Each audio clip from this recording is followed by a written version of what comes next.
హైదరాబాద్ మన చరిత్ర, మన సంస్కృతి, మన గౌరవం. కాలం ఎంత మారినా కొన్ని ప్రదేశాలు మాత్రం నిశ్శబ్దంగా గత చరిత్ర కథలను చెప్తూనే ఉంటాయి.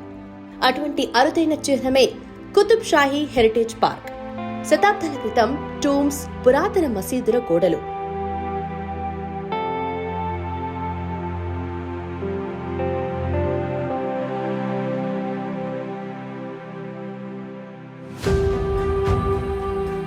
కాలం గతించిన కొద్దీ మసకబారిన ఈ చరిత్రను తిరిగి వెలిగించేందుకు కేంద్ర పర్యాటక శాఖ ఆధ్వర్యంలో పునరుద్ధరణ పనులు చేపట్టడం జరిగింది.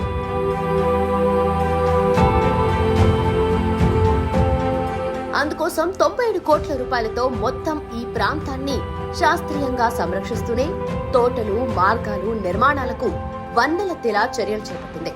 కేంద్ర సాంస్కృతిక మరియు పర్యాటక శాఖ మంత్రిగా పనిచేసిన కిషన్ రెడ్డి గారు ఈ ప్రాజెక్టు ముందుకు తీసుకొచ్చి హైదరాబాద్ చారిత్రక గుర్తింపును ప్రపంచానికి చూపాలనే సంకల్పంతో పునరుద్ధరణ పనులకు కొత్త ఊపు తీసుకొచ్చారు. ఇప్పుడు కుతుబ్ షాహీ హెరిటేజ్ పార్క్ హైదరాబాద్ చరిత్రకు కొత్త ఊపిరినిచ్చింది.